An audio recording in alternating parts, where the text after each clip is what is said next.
Muy buenas tardes, apreciados participantes. Les saludamos desde la Unidad de Telesalud del Instituto Nacional de Salud del Niño, líder en pediatría. El día de hoy tengo el gusto de presentar al señor Elías Arista Costa, jefe de la Unidad de Salud Ambiental en nuestra institución. Él presentará un tema muy importante y de interés general: vigilancia sanitaria de la calidad del agua. Queda con ustedes el señor Arista. Puede empezar, señor Arista.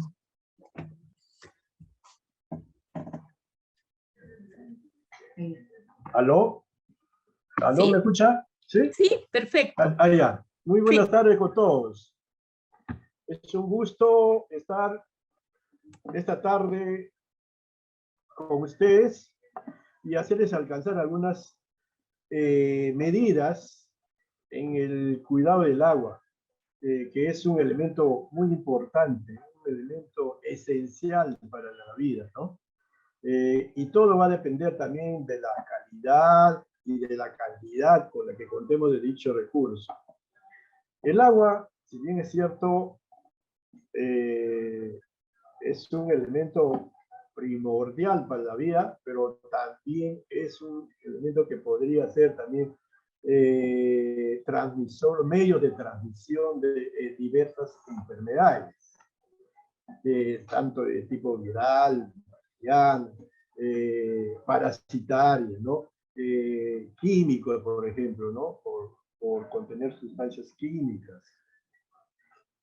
Por eso es que es muy importante llevar a cabo la vigilancia de la calidad de la misma, para prevenir enfermedades en la población o en los seres humanos. La vigilancia sanitaria del agua es una intervención de salud pública muy eficaz en la prevención de enfermedades relacionadas con el agua. Como le vuelvo a repetir, que el agua, todo organismo, especialmente el ser humano, está compuesto de 70% de agua, y que es un elemento esencial para la vida, que no puede ser sustituido. Usted puede sustituir la electricidad, que otros recursos naturales, pero el agua no va a poder sustituir con nada. El agua es el elemento más importante e indispensable para la vida de la cual depende la salud, porque constituye el 70%, como estoy diciendo, pero al mismo tiempo, si es un agua que no tiene un control de calidad o control sanitario, pues vamos a poner en riesgo la salud de las personas que lo consumen. El agua de consumo humano es apta porque va a reunir unas ciertas características, como por ejemplo ser incolora, inodora, y tener un sabor agradable, y va a ser de uso humano para todas las actividades domésticas, incluidas la higiene personal. Por eso es que es muy importante, desde el punto de vista de salud pública, el cuidado también y la calidad sanitaria y la cantidad que debemos contar para este fin. Las fuentes de abastecimiento de agua, o sea, ¿de dónde podemos obtener el agua? Por ejemplo, de las lluvias. Estamos en la cosecha de lluvia, por ejemplo, ahora que la gente ha mencionado eso, y es cierto, el agua de lluvia se puede almacenar en grandes reservorios o en pequeños reservorios también, como lo hacen en las zonas rurales, ¿no? Por ejemplo, de las casas que son con calaminas o tejas, lo adicionan con recursos de la misma zona, por ejemplo, unos tipos canaletas, a la caída de las tejas o de las calaminas, para que se vaya a un solo depósito de almacenamiento de esta agua. Y justamente es un medio para almacenar también agua de esta forma, ¿no? El otro, la fuente de superficies, superficiales, por ejemplo, tenemos los ríos, los lagos, los manantiales, los manantiales, por ejemplo, ¿no? También está acá, por ejemplo, los nevados superficial, porque hay deshielo y se va formando el agua. Y por último tenemos la otra fuente, que es también cuando ya de repente se va agotando los recursos superficiales, las fuentes superficiales, se acude también ya a lo que es los subterráneos, ¿no? Que gran parte de la capa subterránea hay una zona que tiene agua, por ejemplo, son los pozos subterráneos donde se extrae, ¿no? En zonas rurales se puede extraer mediante, pues, baldes, pero en zonas ya urbanas también si es necesario contar con un pozo subterráneo, ya se utiliza ya la mecánica, por ejemplo, las bombas, por ejemplo, ¿no? Para extraer del subsuelo y bombearle hacia el superior, hacia la superficie, y luego trasladarle ya a la distribución. Tipos de sistema de abastecimiento de agua. Va a haber dos tipos, por gravedad y por bombeo, como le está diciendo. Por gravedad, por ejemplo, con tratamiento, sin tratamiento, y por bombeo también. Va a haber con tratamiento, sin tratamiento. O sea, que va a ir directamente, sin recibir ningún tratamiento, va a llegar a la población, ¿no? Cuando es por gravedad, generalmente cuando se capta el agua de una parte alta y va bajando el agua, ¿no? Hasta llegar a la zona de almacenamiento y luego de ahí se va, después de un tratamiento, a la zona de distribución y por último llega pues a los hogares, ¿no? A las casas. Que pueden ser como ambos, ¿no? En el segundo caso sí ya se ocupa ya la mecánica, ya las bombas, en este caso, es ya un sistema mecánico que va a permitir pues hacer llegar el agua desde la parte baja, por ejemplo, hasta la parte más alta o superior, ¿no?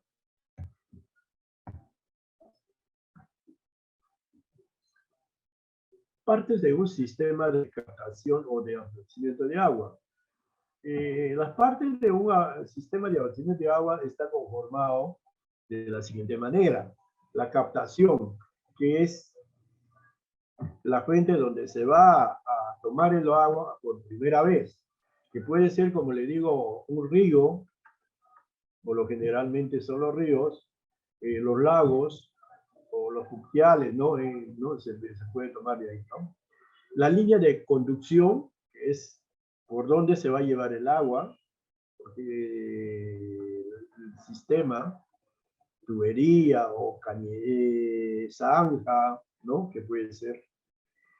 Planta de tratamiento, reservorios de almacenamiento del agua y distribución del agua después de su tratamiento. Siguiente. ¿De qué depende la calidad del agua? La calidad del agua va a depender de la fuente de captación o abastecimiento. Anteriormente, por ejemplo, en la zona rural, después el agua era todavía, nos podía dar la certeza que estaba libre de sustancias químicas o otras contaminantes que podrían, ¿no? La fuente era limpia, ¿no? Ahora ya no se puede tener esa certeza al 100%. Por eso es que también se debe evaluar la fuente de captación o abastecimiento y hacer una vigilancia permanente de la calidad del agua en este caso. El mantenimiento del sistema de distribución también va a depender, ¿no?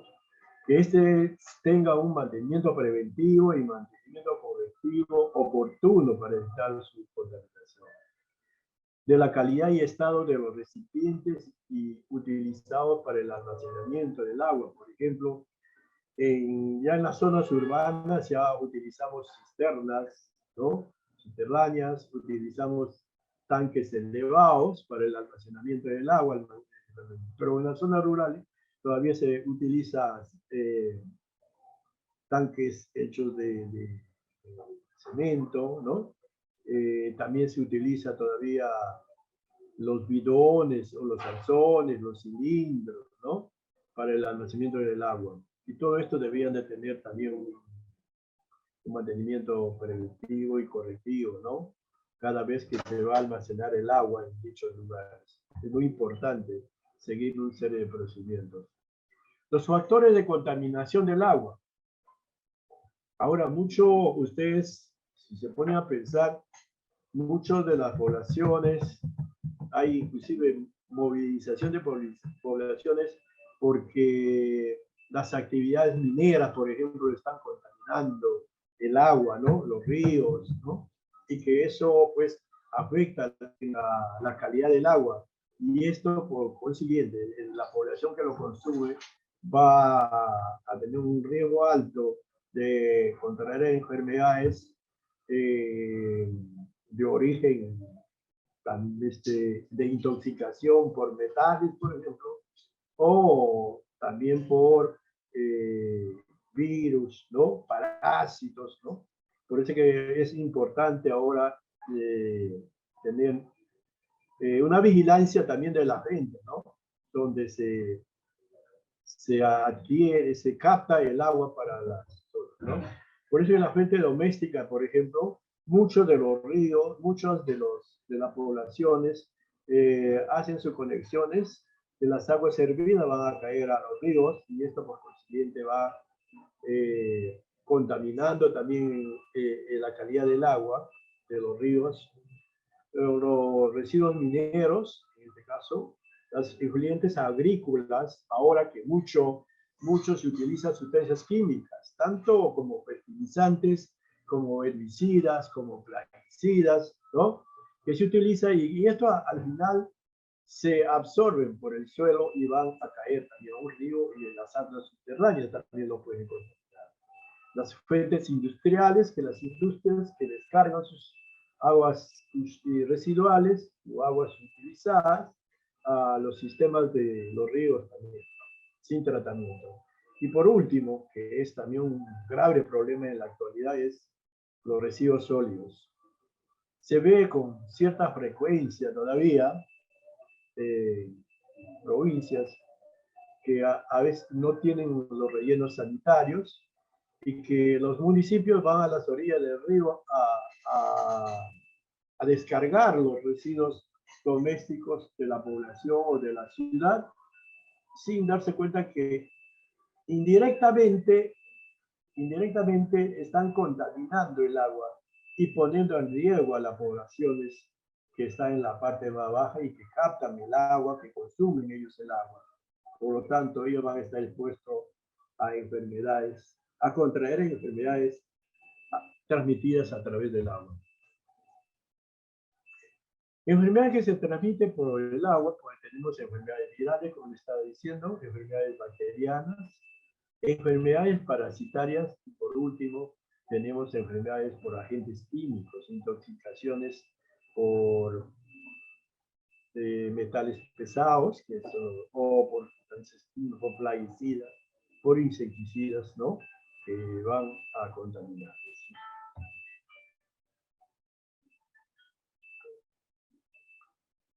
Acciones para realizar la vigilancia y control de calidad del agua de consumo humano. La primera acción que se debe hacer es la inspección sanitaria. La inspección sanitaria es fundamental, es principal. Es una de las actividades primarias que se debe hacer. Antes de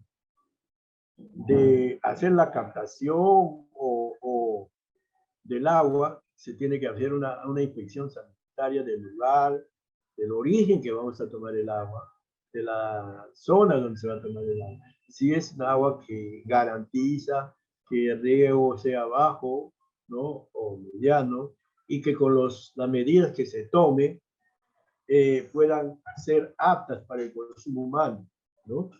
La segunda actividad es la toma de muestras para el análisis físico, químico y bacteriológico. Esto, por consiguiente, pues se va a hacer en un laboratorio, en los laboratorios, y va a demorar un poco hasta tener el resultado. Pero haciendo la primera acción, la inspección sanitaria, vamos a ver si hay riesgo o no riesgo para el consumo humano. Si el riesgo es alto, es bajo o es mediano, ¿no? Tercero, la limpieza y desinfección de los reservorios de almacenamiento de agua. Una vez que tenemos el agua, si bien es cierto, en las zonas urbanas llega ya a nuestros hogares, son almacenados, lo vuelvo a repetir, en cisternas o tanques elevados. Pero al mismo tiempo estos reservorios deben ser realizados, su limpieza y desinfección cada cierto tiempo. La norma lo establece en caso de tanques elevados cada 6 meses y en caso de las cisternas subterráneas cada una vez al año mínimo. Pero si se podría hacer con mayor frecuencia, sería mucho mejor. Se garantizaría con mayor razón la calidad sanitaria del agua. Los principios de la vigilancia de la calidad del agua. El primer principio es promover el mejoramiento de la calidad del servicio de abastecimiento de agua. En situaciones de emergencia, por ejemplo, nos va a permitir reforzar la vigilancia permanente de la calidad del agua e identificar las medidas correctivas para proteger la salud de la población. El segundo principio es asegurar la buena práctica operativa de las acciones destinadas a garantizar la calidad del servicio de abastecimiento de agua. En cumplimiento, o sea, cumplimiento con la legislación nacional.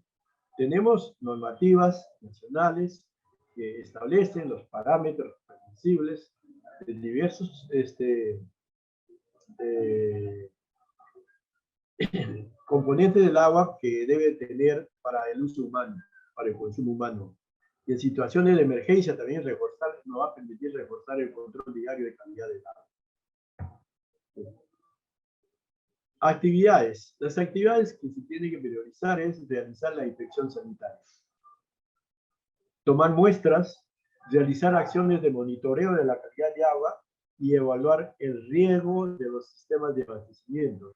Acá, por ejemplo, en zonas ya urbanas, una de las actividades de monitoreo para garantizar la calidad del agua es el monitoreo del cloro residual, del agua que llega a los hogares, el agua que está almacenada en los tanques, en los reservorios de agua, o en los bidones, en los cilindros, por ejemplo, ¿no? En los hogares, ¿no?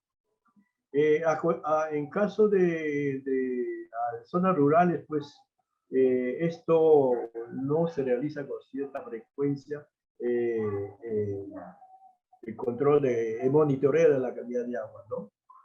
Porque no se cuenta con los implementos necesarios, con los equipos necesarios, con los insumos necesarios, porque acá sí ya se requiere personal, equipo y materiales para llevar a cabo el monitoreo.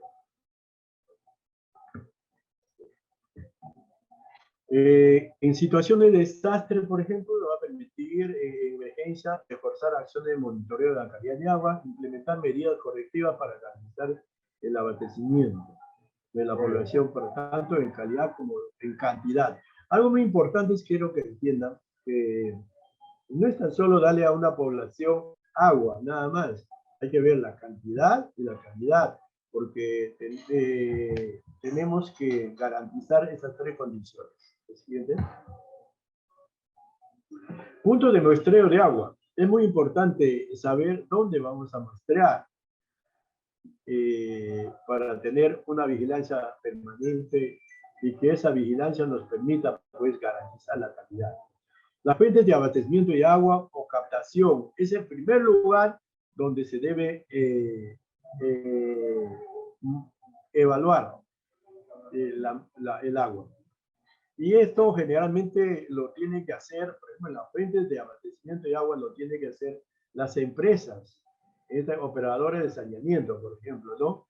Las empresas que están encargadas de abastecer de agua a una ciudad, a una provincia, a un distrito, a una población, por ejemplo, ¿no? Luego, también el punto de distribución, que es también que va a estar a cargo o bajo la responsabilidad de las empresas que dan el servicio, por ejemplo. Puntos de almacenamiento. Y a nivel del domicilio ya se encarga, pues, los municipios, el sector salud, ¿no? Pero a nivel general, el sector salud es el responsable también que tiene que monitorizar hacer el muestreo correspondiente para ver si una población o la empresa, en este caso responsable del abastecimiento de agua, está cumpliendo con las normas nacionales para el abastecimiento de agua potable o agua para el consumo humano. A nivel del domicilio, pues tenemos ahí ya, podemos hacer el monitoreo de cloro residual, lo cual nos va a permitir, ¿no? Ver si la población está consumiendo una agua segura, por ejemplo, ¿no? El porcentaje de cloro residual necesario que nos garantiza que es una agua segura es de 0.5 partes por millón, ¿no? Y eso, pues, para ello se requiere personal capacitado, personal que cuente con el equipo necesario y el insumo necesario para hacer las pruebas. Las plantas de tratamiento, también donde se debe hacer el monitoreo, o sea, el punto de muestreo donde se deben tomar las muestras del agua, y la red de distribución es el último, ¿no? Para ver qué condiciones sanitarias o cuál es la calidad de la misma al momento que se está distribuyendo ya hacia los domicilios. La inspección sanitaria, como es una herramienta muy importante, como está diciendo, es la fundamental para ver si a una población le estamos proveyendo de agua segura, como medida preventiva, por ejemplo. Es muy importante la inspección, ya que a través de esta se puede determinar los riesgos relativos que puede haber en el sistema, como está diciendo. Puede ser un riesgo mediano, alto, bajo, ¿no? Y que nos va a permitir, la inspección nos va a permitir establecer los riesgos que pueda haber, tanto en la captación, en las conexiones, en la distribución, el almacenamiento, por ejemplo. Condiciones nos va a permitir, la inspección sanitaria nos va a permitir, como primero, condiciones físicas en la fuente de agua, verificar eso, la fuente, ¿no? La planta de tratamiento, el sistema de distribución, nos va a permitir eso. La evaluación de riesgo de contaminación y deterioro de la calidad del agua, si va a haber ese riesgo. Las condiciones de manejo del agua en las viviendas, albergues y servicios, nos va a permitir la inspección determinar si hay riesgo en ese momento, ¿no? Durante esas etapas.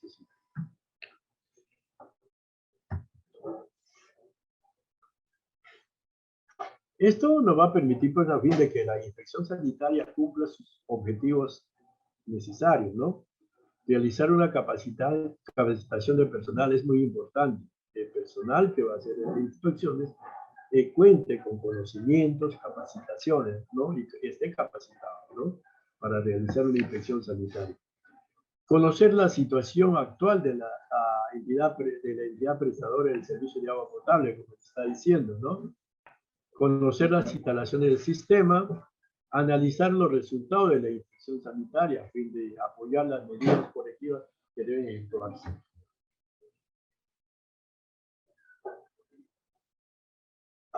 Luego que hemos hecho ya una inspección, ahí vamos a determinar si es necesario tomar muestras para una prueba bacteriológica, ¿no? La muestra para prueba bacteriológica es importante, porque nos va a permitir obtener una muestra y llevarla al laboratorio donde se va a procesar, donde nos va a permitir conocer si esta agua es apta o no para el consumo humano. Lo primero que debemos hacer es asegurarse de que el envase que vamos a almacenar o que vamos a tomar la muestra cumpla con los requisitos apropiados, por ejemplo, ¿no? Que sea un frasco de vidrio, estéril, oscuro, con una tapa que contenga, con una tapa y que contenga sulfato de sodio, que va a permitir al agua mantener con todas sus características. Usar guantes plásticos en la medida de lo posible, tapar la muestra con papel aluminio y cuidar de los bordes del frasco no se contamine con las manos en este caso, del personal que está tomando la muestra.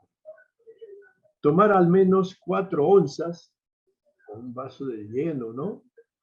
Y luego taparlo bien.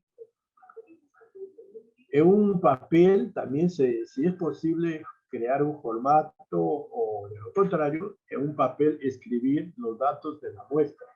Por ejemplo, edificando el nombre del lugar donde se tomó la muestra, la fecha, la hora y quién lo tomó la muestra. Es muy importante.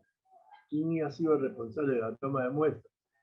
Para ver cuando llegue al laboratorio, si hay dudas en la calidad de muestra, poder consultar qué forma ha tomado la muestra, qué medidas ha tomado la persona para tomar la muestra. Hacer llegar la muestra lo antes posible al laboratorio. Una muestra no puede tardar más de 6 horas en analizarse. Más de 6 horas en analizarse. Ni puede calentarse ni refrigerarse. O sea, máximo se debe esperar en 24 horas que la muestra esté en el laboratorio. Formas de tratamiento. Ahora que hemos visto la vigilancia del agua, vamos a ver cómo podemos tratar el agua si el agua no, por ejemplo, para volverle apta para el consumo humano, ¿no? En grandes cantidades, la primera actividad es la sedimentación. Este es lo recomendado, o sea, captar el agua, almacenarla por un tiempo para permitir que las partes que contienen partes sólidas y que éstas se aglomeren, se junten, y cuando se juntan van a formar un compuesto más grande, más pesado, y se van a caer al fondo, al nivel, al ras del suelo, en este caso, del lugar donde se está almacenando el agua, y en la parte superficial va a quedar el agua pura, sin partículas, ¿no?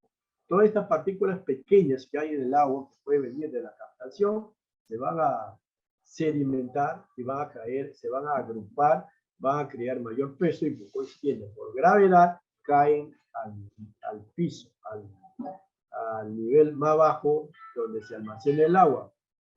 La otra etapa, la otra forma de tratar el agua es la filtración. La filtración que puede ser en grandes plantas de tratamiento o también puede ser en pequeñas cantidades. Y la tercera, que se puede hacer también en pequeñas cantidades como también en grandes cantidades, la desinfección. La desinfección ya se puede hacer también en pequeñas cantidades como en grandes cantidades. Tanto en la filtración como después que han pasado la sedimentación y la filtración, van a pasar a ya sea en grande cantidad, van a pasar a un proceso de desinfección y que luego después ya van a la distribución. La desinfección del agua consiste en la eliminación de los microorganismos mediante la aplicación directa de medios físicos o químicos. Generalmente cuando se trata de gran cantidad de agua, de grandes cantidades, por ejemplo para el abastecimiento marino o así poblaciones ya grandes, se va a utilizar los medios químicos, por ejemplo, vamos a utilizar sustancias químicas, ¿no? Dentro de ellos pues, tenemos el más conocido, el cloro, que se utiliza para el tratamiento de agua en grandes cantidades, y como también en pequeñas cantidades. Y los físicos que generalmente son ya a nivel del hogar. ¿Sí? Desvión del agua en el domicilio, método físico y método químico. En método físico tenemos el calor, el hervido, por ejemplo. Se recomienda hervir el agua por el espacio de 5 a 10 minutos y luego dejar enfriar y almacenarlos pues, en recipientes con tapa y que solamente que tengan, por lo general se requiere que estos recipientes tengan la boca un poco pequeña para que no permitan que ingresen utensilios grandes, por ejemplo, que puede ser solamente con un cucharón o con tenga un filtro, un caño en la parte baja para poder abastecernos del agua, ¿no? Para garantizar su calidad. La radiación solar, por ejemplo, es otro método para pequeñas cantidades, la radiación ultravioleta y filtros caseros, por ejemplo, ¿sí? Este procedimiento, la ebullición, o por ejemplo, como está diciendo, es más común en los domicilios. Generalmente está para las zonas urbanas. No es para las zonas urbanas, ya es para las zonas rurales donde no hay tratamiento de agua en grano, por ejemplo. No hay un sistema de tratamiento. Se capta directamente el agua del río, de la quebrada, del manantial, del fluvial, ¿no? O se saca del pozo subterráneo, por ejemplo, ¿no? Ahí podemos tratar el agua para garantizar su calidad al 100%, tratar es por medio de ebullición hervido, ¿no? Coger el agua de la fuente teniendo cuidado que esté limpia a simple vista, en una olla, hacerla hervir de 5 a 10 minutos y guardar el agua en un depósito de boca angosta con tapa, ¿no? La radiación solar, que es un método no moderno, sino que muy poco utilizado por desconocimiento, ¿no? Pero sí se podría tratar el agua también a nivel urbano, rural, perdón, a nivel rural. Coger el agua de la fuente, colocar el agua en bolsas de polietileno o frascos de vidrio o plástico transparente, que sean transparentes y que tengan con una capacidad de 2 litros y medio, ¿no? No más. Y exponerlos al sol entre 1 a 2 horas. Una vez que ha pasado ese tiempo de exposición al sol, los rayos solares han eliminado los microorganismos que podía haber contenido esa agua. Y por lo tanto va a ser una agua segura. Es un método, como le digo, generalmente se puede utilizar en las zonas rurales, donde no hay el tratamiento de agua todavía. Grandes cantidades por empresas que se dedican al tratamiento del agua por medios químicos, por ejemplo, ¿no? Es un método que en pocas cantidades, en vez si de repente no tenemos los medios para hacer hervir, podemos tratar el agua de esa manera, ¿no? Y también y luego ir almacenándoles en recipientes especiales que pueden ser, esta agua debe ser utilizado solamente para el beberlas, para el aseo personal, por ejemplo, para el lavado de frutas, de verduras, por ejemplo, que se va a consumir en crudo directamente, ¿no? Y así saber que estamos bebiendo o usando un agua segura en este caso. La radiación ultravioleta es un método ya antiguo que se viene utilizando. También se utiliza en plantas. Generalmente este método se utiliza en plantas de tratamiento en equipos de ósmosis inversa, que se llama, ¿no? Que se utiliza ya en los laboratorios más que todo, ¿no? En los salas de hemodiálisis, por ejemplo, se trata el agua en este sistema, ¿no? Por ultravioleta. Y que generalmente esto garantizan, pero es un método que es caro, no es recomendable, ¿no? No es recomendable para grandes escalas. El filtro casero, esto es, generalmente se recomienda pues en las zonas no urbanas, rurales, ¿no? En las poblaciones o caseríos, por ejemplo, ¿no? Donde no hay abastecimiento todavía de agua potable o agua apta para el consumo humano. Acá lo primero es que se puede captar el agua de donde tengamos, pero queremos garantizar la calidad del agua, ¿no? Que no sea un riesgo para que la persona que lo va a consumir, por ejemplo. Lo primero es conseguirnos un cilindro o bidón, ¿no? De 1,30 de altura, boca ancha o angosta. Cubrir con una pintura hipóxica el interior del cilindro, ¿ya? Luego, el siguiente paso es en la parte superior del cilindro poner una llave inferior, perdón, en la parte inferior del cilindro del bidón poner una llave o caño o grifo, ¿no? De un lavadero. En el fondo del cilindro se va a ir poniendo capas, o sea, ¿no? Una capa de 5 centímetros de piedritas pequeñas de forma redondeada. Esto generalmente lo encontramos a las orillas de los ríos o quebradas, las piedras chicas. Se puede una capa de esos, de 5. Luego después una segunda capa de 10 centímetros de espesor de grava o piedritas trituradas. Esto ya lo encontramos a la orilla del mar o también de los ríos, también lo encontramos. Son ya más pequeñitas. Es lo que comúnmente lo llamamos cascajo, no conocido. Por encima de la grava coloque una capa de 5 centímetros de espesor de carbón vegetal. Puede ser el carbón de las leñas que se quema, ¿no? Eso, de la madera que se quema, ese carbón se tritura y se pone una capa de eso. Luego de hacerlo viene sobre el carbón, se coloca una capa de 50 centímetros de espesor de arena fina, limpia, del río, por ejemplo, o del mar también. En la tapa del cilindro debe llevar un orificio para insertar un embudo. Este debe tener un tubo que vaya hacia adentro, tipo regadera. No es el tubito, tiene que tener la parte que va a ir adentro, tipo regadera. ¿Para qué? Para que no caiga directamente el agua que va a echar usted y pueda perforar la arena e ir malogrando su filtro, ¿no? Por eso tiene que ser tipo regadera. Evitar que el agua que caiga de golpe y destruya la capa de arena.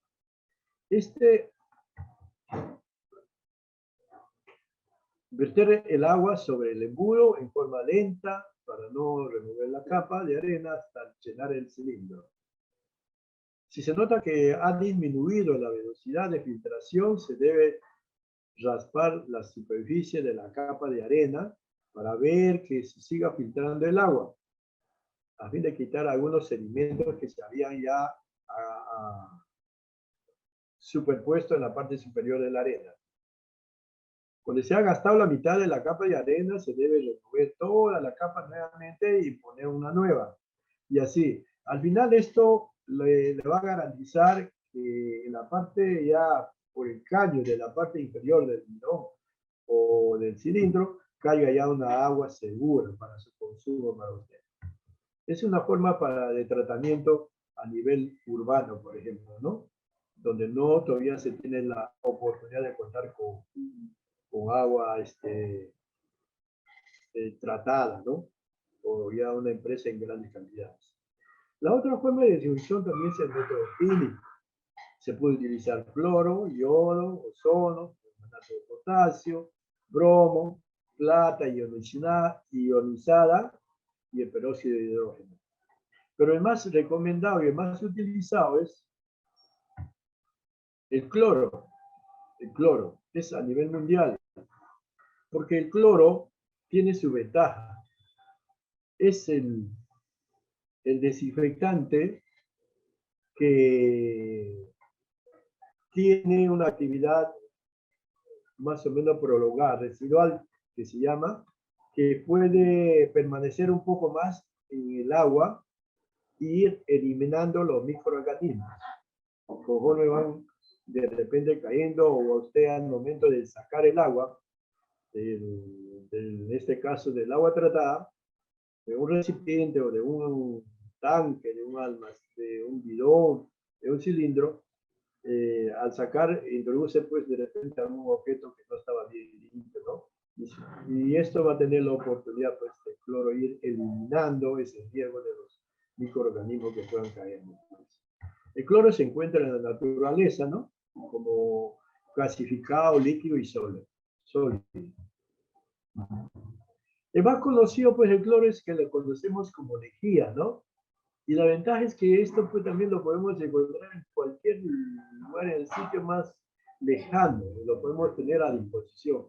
Por eso es que se recomienda que la lejía utilizar para desinfectar el agua, para hacerle segura, para hacerle que sea una agua apta para el consumo humano. Cloro, por ejemplo, lo vamos a encontrar en presentaciones, pues le digo, en líquido, por ejemplo, en presentaciones del 5.25%, que es el comercial, el más comercial, el que usted compra de repente. A veces va a la ciudad, compra para blanquear la ropa o para lavar la ropa, ¿no? Y esto se puede utilizar. Al 10% también y al 12%. Generalmente el 10 y el 12% ya, al 12% se utiliza para las piscinas, ya en zonas urbanas, y el 10 también. Algo que quiero decirles, que el que hace uso de la lejía al 10% tiene que informar en qué le está utilizando y qué cantidad ha utilizado. Porque es un viaje del 10%, del 5%, perdón, del 8% máximo, y a partir del 10% ya es un producto controlado, que tiene que ser reportado en qué le está utilizando y para qué lo ha utilizado y qué cantidad ha utilizado, por ejemplo. Conseguir la lejía en bodegas o mercados es muy fácil, por ejemplo, y de esta utilizar 1 a 2 gotas por litro. Luego, ya pasado unos 15 a 30 minutos, esa agua es segura para consumirla, ¿ya? Es muy importante eso. No es inmediatamente que usted adiciona 1 o 2 gotas de lejía a 1 litro de agua, ya lo puede consumir, no. Tiene que esperar entre 15 a 30 minutos para permitir que el cloro, en este caso, haya eliminado los microorganismos que pueda haber contenido el agua, lo eliminen, ¿no? Lo mate, en otras palabras. El granulado y las tabletas, pues generalmente el granulado ya para desinfección de grandes cantidades, para ángeles, sudores, ¿no? Igual de las tabletas también hay para 1 litro, para 10 litros, para 20 litros. El cloro granulado, por ejemplo, se puede preparar, ¿no? Si ustedes lo tienen eso, 16 gramos o 4 cucharaditas en 1 litro de agua. Pero eso es para preparar solamente la solución. De esta solución se puede utilizar 3 gotitas como máximo por litro de agua que les comentaba adicional, ¿no? Casi similar al anterior, a la lejía del 5, como está diciendo, al 5.25% que se adquiere, ¿no? Es 1 o 2 gotas, ¿no? Después de dejar reposar por 3 igual. Es igual.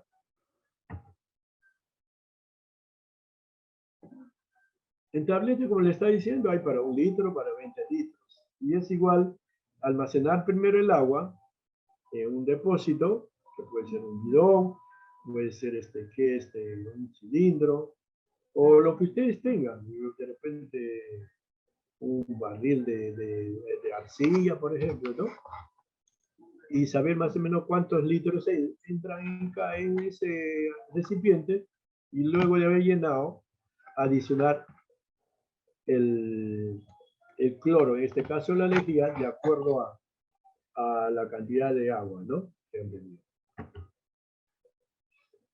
El yodo también es otro que lo pueden encontrar, que es muy importante, ¿no? Generalmente lo recomendado en las farmacias es usar 3 gotas por litro de agua.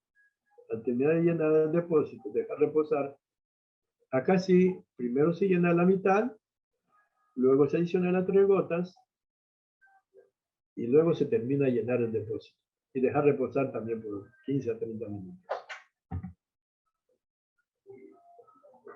El permanganato de potasio es casi similar también al de yodo, que son cosas que son insumos químicos que ustedes lo pueden encontrar en las farmacias, ¿no?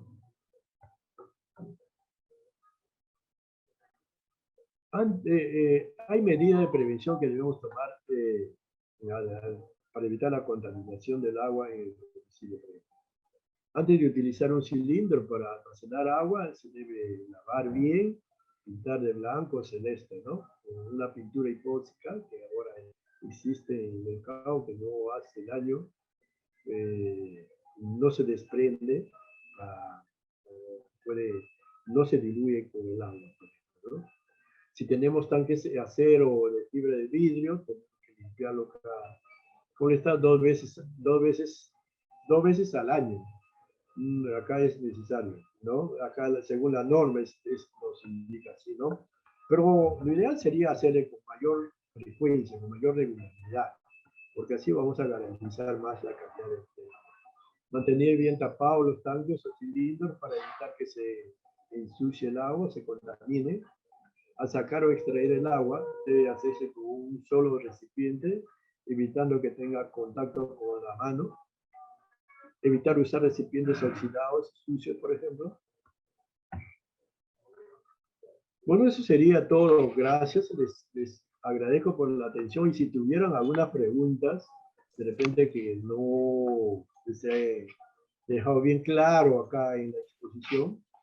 Algo así muy importante que quiero decir. El agua es muy importante para la salud y no depende tan solo de la cantidad, la calidad o dinero, ¿no? Es muy importante, especialmente por la calidad que debe ser. Si yo tengo un agua que sea de buena calidad para el consumo humano, porque si no, de lo contrario va a ser un riesgo para mi salud. Muchas gracias. Les agradezco. Si tienen alguna pregunta. Muy bien, licenciado. Nos han hecho llegar varias preguntas con un tema tan interesante, ¿cómo no preguntar? Primera pregunta. ¿Los filtros comerciales de uso doméstico eliminan parásitos, virus y bacterias? Generalmente estos filtros comerciales lo que van a hacer es retener partículas químicas. No garantiza al 100% la retención o eliminación de microorganismos. Porque depende, tiene ciertas micras van a tener la capacidad de retener. Pero lo que sí les aseguro es las sustancias químicas irreducibles al 100%. Bien, señora Aristoya. ¿Cómo se puede eliminar los metales pesados del agua, producto de relaves mineros? Justamente ahí le estaba diciendo la filtración, por ejemplo. La filtración es muy importante. Realizando la filtración, por ejemplo, el carbón vegetal es un buen elemento.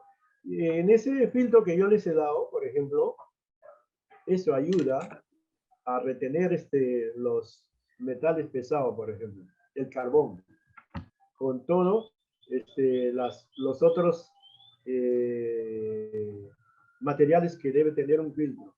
Pero para eso también están los filtros industriales que se hacen, ¿no? Lo va a ayudar eso también. Por ejemplo, lo que le está diciendo el filtro comercial, por ejemplo, lo puede ayudar, lo ayuda a retener estas partículas químicas. Bien, señores.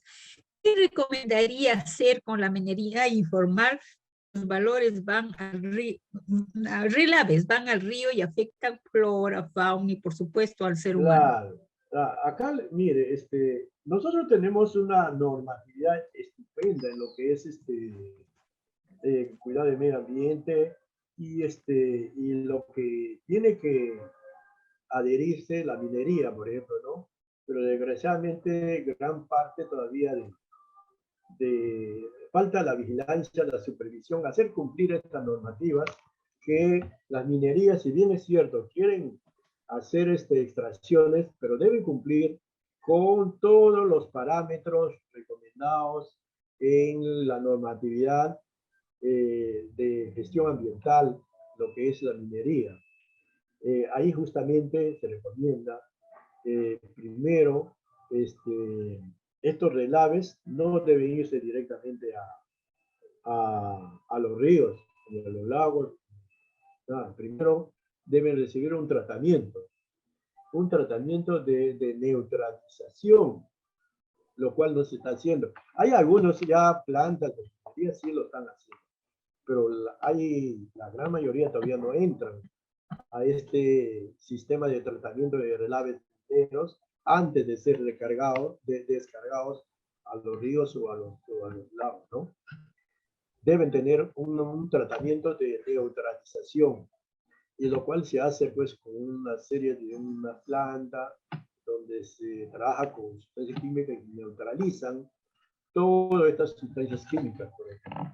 Y luego estos, pasando también ya por un filtro nuevamente, ya pueden ser descargados o pueden ser utilizados para el regadío también, pero sí tienen que ser tratados para evitar la contaminación, no tan solo de las aguas de los ríos, sino también porque estos muchas veces se evaporan, se evaporizan y contaminan el aire.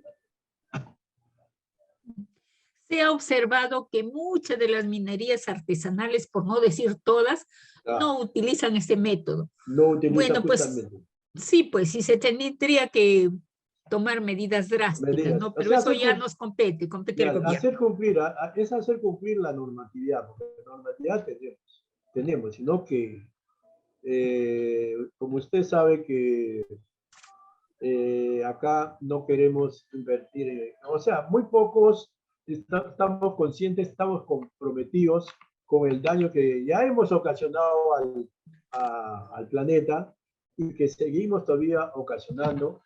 No queremos cumplir con la normatividad, pero si todos seríamos conscientes de que cumpliendo con la normatividad que existe tanto a nivel nacional como mundial, pues esto nos permitiría ahorrar tanto dinero de que se utiliza en el tratamiento, más que todo de enfermedades causadas por no hacer una prevención. Sí, señora Iris. Otra pregunta. Hay en el subsuelo de algunos valles, de varios valles, agua y a poco metraje, pero los agricultores manifiestan que esa agua es salitrosa y no está apta para la agricultura ni el consumo humano. ¿Verdad? Sí hay aguas, sí, que son, sí, es cierto, pero justamente esas aguas serían buenas utilizando, en este caso sustancias, ver que si son, identificar qué es lo que contiene en sí, en mayor cantidad, y ver cómo se puede neutralizar. Esa es ahorita una de las técnicas ahorita. Neutralizar, volverle neutro y para que se puedan ser utilizados. Y también la otra forma que le está diciendo es la implementación de filtros, de estos filtros caseros. Claro que es en poca escala, pero si queremos hacer ya en gran cantidad, pues tendría que ser con una planta de tratamiento de estas aguas también. Claro, porque al perforar pozos encuentran agua, pero salitrosa. Sí, así es, sí. Hay zonas que están a 1 metro, 1,5 metros, máximo 2 Sí, metros en agua. Y que y es son agua, valles claro. muy productivos, pero no les Sí, sirve sí. el agua del subsuelo precisamente por salitrosa. De repente yo le recomendaría que comience de repente a probar en pequeña cantidad, realizando el filtro que le está dando. Claro, se puede hacer un tipo tanque elevado, o sea, un tanque grande, almacenar el agua, poner un caño en la parte inferior y poner los materiales que le dije por capas y ir filtrando. Y al final tomar una muestra, por ejemplo, ver. Y si de repente da resultado, eso podría ser pues como un piloto, por ejemplo, ¿no? Muy buena idea, señora Sí, Arista. sí. Otra pregunta. ¿El agua recién salida de un manantial es 100% apta para el consumo humano? Recién salida de un manantial. Va a depender del perímetro de donde está el manantial. ¿Qué hay más arriba del manantial? Va a Claro. depender. No podemos decir que el 100% es no se olvide que muchos, por ejemplo, generan hay pastoreos de animales, ¿verdad? Sí. Sí. Ustedes saben que dan gran parte del pastoreo también hay estos animalitos defecan, ¿no?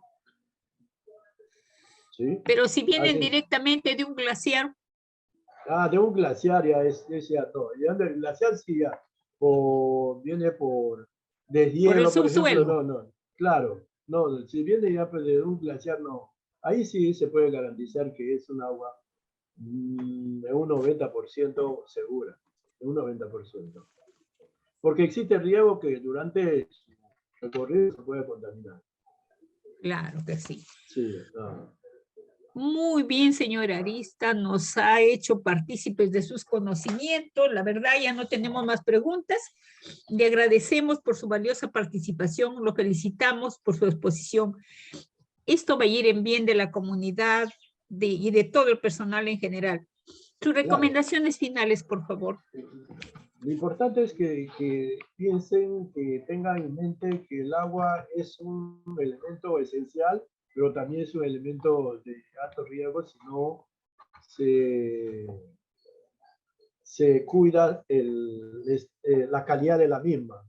Y ahora muy importante también decirles que no es tan solo utilizar ahora el agua, hay que tener cuidado en el uso también de ellos.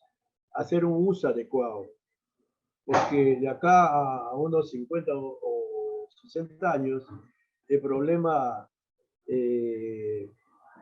va a ser, la guerra de repente no va a ser por el petróleo o por otros minerales, sino va a ser por el agua, no estamos tomando conciencia en el cuidado del mismo del agua y el uso adecuado. ¿Sí? Sí, Esa es sería la cierto. recomendación. Es cierto, señora Arista. Muchísimas gracias. Le esperamos en otra oportunidad. Muchas Gracias gracias también a también. usted por la Ya, ok. invitación. Muchas gracias. Gracias. Ya. Gracias también al público que se conectó con nosotros. Les informo que este y todos los temas que presentamos quedan colgados en la página web y canal de YouTube de Telesalud del Instituto Nacional de Salud del Niño. Muy buenas tardes a todos.